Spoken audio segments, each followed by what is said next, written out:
ഫത്തബിഊനി. ഖുർആൻ പറയുന്നു, ഖുൽ നബിയെ തങ്ങൾ പറഞ്ഞോളൂ ധൈര്യമായിട്ട്, ഇൻ കുൻതും തുഹിബ്ബൂന അല്ലാഹ്, നിങ്ങൾ അല്ലാഹുവിനെ ഇഷ്ടപ്പെടുന്നവരാണെങ്കിൽ ഫത്തബിഊനി, എന്നെ നിങ്ങൾ പിൻപറ്റണം. നിങ്ങൾ അല്ലാഹുവിനെ ഇഷ്ടപ്പെടുന്നുവെങ്കിൽ എന്നെ നിങ്ങൾ പിൻപറ്റണം. ഇത് റസൂലുള്ളാഹി തങ്ങൾ പറയുക. എന്നാൽ മൗദൂദി സാഹിബ് പറയുന്നത് എന്താണെന്നറിയോ? നേരത്തെ ഞാൻ വായിച്ചല്ലോ ജുമുഅ ഖുത്ബ, അതേ പുസ്തകത്തിൽ തന്നെ പറയുന്നത് നബി തങ്ങളെ അങ്ങനെ അങ്ങ് പിൻപറ്റാൻ പറ്റില്ല.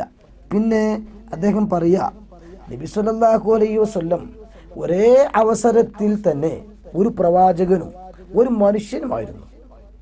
അതേ അവസരത്തിൽ തന്നെ ഒരു അറബിയുമായിരുന്നു.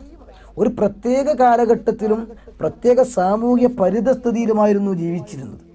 തിരുമേനിയുടെ പ്രവർത്തനങ്ങളിൽ അത് മതപരമാവട്ടെ ഭൗതികമാവട്ടെ, നബി തങ്ങളുടെ ജീവിതത്തിൽ മതപരമാവട്ടെ ഭൗതികമാവട്ടെ, ഈ നിലപാടുകളെല്ലാം ഒരേ അവസരത്തിൽ ഉണ്ടായിരുന്നു.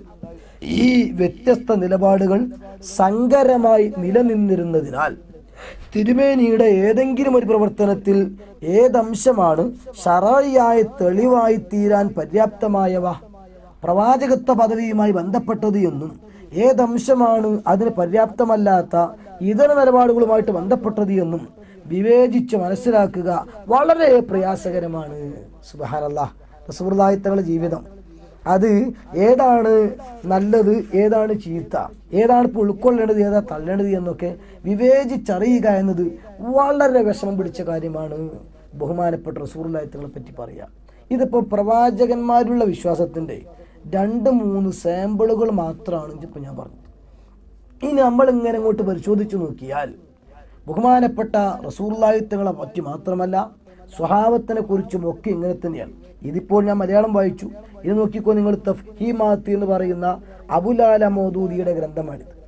ഈ ഗ്രന്ഥത്തിൻ്റെ 299 പേജിലും പറയുന്നുണ്ട്, और कभी कभी इक्तिदाए बशरियत की बिना पर जब कभी आपसे कोई इज्तिहादी लग़ज़ हुए थे. നബി മനുഷ്യനാണല്ലോ. ഈ മനുഷ്യൻ എന്ന ആ സിഫത്ത് അതിൻ്റെ മേലിൽ എടുത്തിട്ട് ചിലപ്പോഴൊക്കെ നബി തങ്ങൾക്ക് ചില പിഴവൊക്കെ ഉണ്ടാകാറുണ്ടായിരുന്നു. പച്ചയിൽ തുറന്നടിക്കുകയാണ്. പിന്നെ എങ്ങനെ ഒരു പ്രവാചകനെ പിൻപറ്റും? പിന്നെ എങ്ങനെ മുസ്ലിം ആവും? ഇതൊക്കെ ഞാൻ അവിടെയും ഇവിടെയും പറഞ്ഞ ഓരോ പോയിന്റ്സുകളാണ്. ഇനി നിരന്തരം പരന്ന വായന നടത്തുമ്പോൾ ഒരുപാട് അപകടം പിടിച്ച വിശ്വാസങ്ങൾ പ്രവാചകരെ പറ്റി മാത്രം കാണാൻ കഴിയുകയാണ്. ഇനി പ്രവാചകന്മാരെ കഴിഞ്ഞാൽ അടുത്തു നോക്കിക്കോ ബഹുമാനപ്പെട്ട സ്വഹാബാക്കിറാം.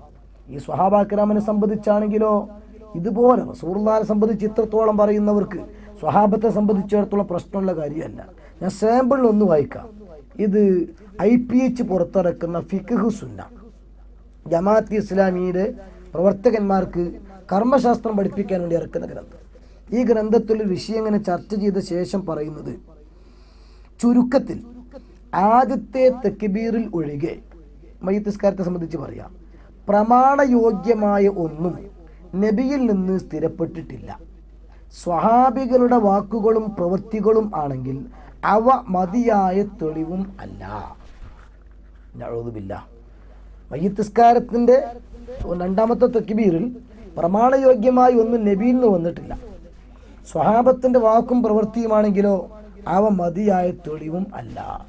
റസൂലുള്ളാഹി തആല പഠിപ്പിക്കുന്നതോ അസ്വഹാബി കന്നുജും ഫബി അയ്യിഹിം ഇഖ്തദൈതും മിഖ്തദൈതും, എൻ്റെ സ്വഹാബത്ത് നക്ഷത്ര തുല്യരാണ്, അവരോട് ആരെ പിൻപറ്റിയാലും സത്യമാർഗം അവലംബിച്ചവരായി. ജമാഅത്ത് ഇസ്ലാമിയുടെ ഫിഖ്ഹ് സുന്ന പറയുന്നത് സ്വഹാബത്ത് ദീനിൽ തെളിവല്ല. അല്ലാഹു ഖുർആനിൽ പറയുന്നത് വസ്സാബിഖൂനൽ അവ്വലൂന മിനൽ മുഹാജിരീന വൽ അൻസാർ വല്ലദീന തബഉഹും ബിഇഹ്സാൻ റളിയല്ലാഹു അൻഹും. അല്ലാഹു തൃപ്തിപ്പെട്ടു എന്നാണ്. പക്ഷേ ഫിഖ്ഹ് സുന്നയിൽ ജമാഅത്ത് ഇസ്ലാമി പറയുന്നതോ അവരുടെ വാക്കും പ്രവൃത്തിയുമൊന്നും ദീനിൽ തെളിവാക്കാൻ കൊള്ളില്ല. റസൂലുള്ളാഹി തങ്ങൾ പഠിപ്പിക്കുന്നതോ അലൈക്കും ബിസുന്നതി വസുന്നത്തിൽ ഖുലഫായിർ റാഷിദീൻ അൽ മഹ്ദിയീൻ, ഹിദായത്ത് സിദ്ധിച്ചവരാണ്, സന്മാർഗചാരികളാണ്, സച്ചരിതരാണ്, അല്ലാഹു പൊരുത്തപ്പെട്ടവരാണ്. ആ പൊരുത്തപ്പെട്ട ആളുകളുടെ മാർഗത്തെ ഫോളോ ചെയ്യണമെന്നാണ്, അത് പിൻപറ്റണമെന്നാണ്. അതേസമയത്ത് ജമാഅത്ത് ഇസ്ലാമിയുടെ ഫിഖ്ഹ് സുന്ന പറയുന്നതോ ആ സ്വഹാബത്ത് അവർ ഒരിക്കലും അംഗീകരിക്കാൻ നിർവാഹം ഇല്ല. കാരണം അവരുടെ വാക്കുകളും പ്രവൃത്തികളും മതിയായ തെളിവല്ല. ഖുർആനിൽ അല്ലാഹു തആല പറയുന്നത് ഇൻദഹല്ലാഹു ഖുലൂബഹും ലിതഖ്വ എന്നാണ്. തഖ്വയ്ക്ക് വേണ്ടി അല്ലാഹു തആല സെലക്ട് ചെയ്തെടുക്കപ്പെട്ട ഹൃദയത്തിൻ്റെ അധിപന്മാർ എന്നാണ്. പക്ഷേ ജമാഅത്ത് ഇസ്ലാമി പറയുന്നതോ അവരങ്ങനെ അംഗീകരിക്കാൻ പറ്റുന്നതല്ല. എൻ്റെ പ്രിയപ്പെട്ട സുഹൃത്തുക്കളെ, മാന്യ ശ്രോതാക്കളെ ചിന്തിക്കുക. ഇത് വാക്കിൽ മാത്രമല്ല, ഞാൻ നേരത്തെ സൂചിപ്പിച്ചതുപോലെ പ്രാക്ടിക്കൽ തലത്തിൽ പ്രവൃത്തി പദത്തിലും ഇത് തള്ളി. അതിൻ്റെ ഒരു ഉദാഹരണം ഞാൻ പറയട്ടെ. ഇപ്പോൾ സുന്നത്ത് ജമാഅത്തിൻ്റെ പള്ളികളിലൊക്കെ തറാവീഹ് നിസ്കരിക്കാറുള്ളത് 20 റക്അത്താണ്. അതേ സമയത്ത് ജമാഅത്ത് ഇസ്ലാമിയും മുജാഹിദും ഒക്കെ നിസ്കരിക്കുന്നത് തറാവീഹ് 8 റക്അത്താണ്. ഈ വിഷയത്തിൽ ബഹുമാനപ്പെട്ട സ്വഹാബാ കിറാം അവരുടെ മാതൃക എന്താണ്?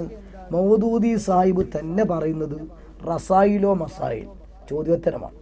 അതിൽ ദുവ 2-ാം ജുസ് അതിൻ്റെ 223-ാമത്തെ പേജ്, അതിൽ മൗദൂദി സാഹിബ് വ്യക്തമായി തന്നെ പറയുന്നത് हजरत उमर रज़ियल्लाहु अन्हु के ज़माने में जब बाकायदा जमात के साथ तरावीह पढ़ने का सिलसिला शुरू हुआ तो बइत्तिफाक़ सहाबा 20 रकातें पढ़ी जाती थे. ബഹുമാനപ്പെട്ട ഉമറുൽ ഫാറൂഖ് റളിയല്ലാഹു തആല അൻഹുവിൻ്റെ കാലഘട്ടത്തിൽ എല്ലാവരെയും കൂടെ ഒരു ഇമാമിൻ്റെ പിറകിൽ ഒരുമിച്ച് കൂട്ടി തറാവീഹ് നിസ്കാരം വ്യവസ്ഥാപിതമായി എപ്പോൾ ആരംഭിച്ചോ അന്ന് ബഹുമാനപ്പെട്ട സ്വഹാബാ കിറാം ബഇത്തിഫാഖെ സ്വഹാബത്തിന്റെ ഏകോപിച്ച തീരുമാനപ്രകാരം 20 റക്അത്തെ പഠി ജാതി തേ 20 റക്അത്ത് തന്നെ നിസ്കരിച്ചിരുന്നു എന്നാണ്.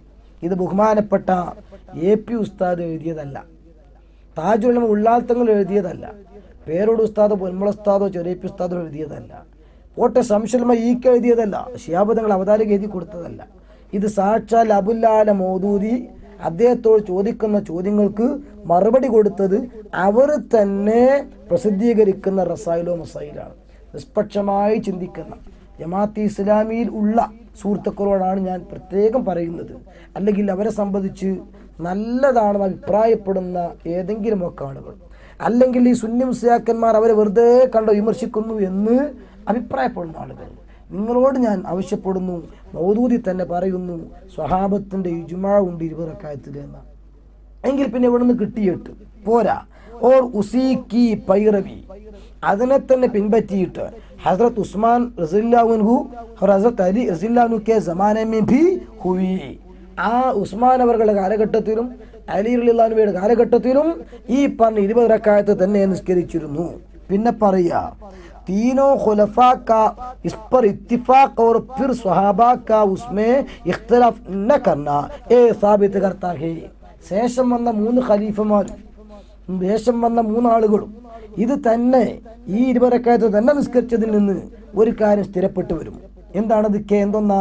നബി സല്ലല്ലാഹു അലൈഹി വസല്ലം के उहदा से लोग तरावीह की 20 ही रकातों के आदी थे. നബി തങ്ങളുടെ കാലഘട്ടത്തിൽ തന്നെ 20 റക്അത്ത് തറാവീഹ് പതിവുണ്ടായിരുന്നു. ഇത് ഇതിൽ നിന്ന് മനസ്സിലാക്കാം. എന്തുകൊണ്ട്?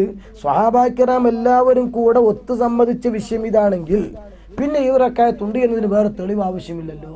പിന്നീട് അയാൾ പറയുന്നുണ്ട് ഇത് തന്നെയാണ് മാലിക് ഇമാം, അബൂ ഹനീഫയും ഷാഫി ഇമാമും എല്ലാവരും പറയുന്നത്. ഇനി ഞാൻ ഇന്ന് ചോദിച്ചോട്ടെ, സ്വഹാബാ കിറാം ഉമറിന്റെ കാലഘട്ടത്തിൽ 20 നിസ്കരിച്ചു എന്നും അത് നിസ്കരിച്ചതിൽ നിന്ന് നബി തങ്ങളുടെ കാലഘട്ടത്തിൽ 20 റക്അത്താണ് എന്ന് മനസ്സിലാക്കുമെന്നും വ്യക്തമായി ബോധ്യപ്പെട്ട സ്ഥിതിക്ക് ഈ 20 റക്അത്ത് തറാവീഹ് തള്ളി 8 റക്അത്തിന് പ്രാധാന്യം കൊടുക്കുന്നുവെങ്കിൽ ഒരുപക്ഷെ അവർ പറയും ഞങ്ങൾ 20 എതിർക്കുന്നില്ലല്ലോ, വേണ്ട, നിങ്ങളെ പള്ളികൾ നിസ്കരിക്കുന്നത് 8 20 നിങ്ങൾ പ്രോത്സാഹനം കൊടുക്കുന്നുണ്ടോ?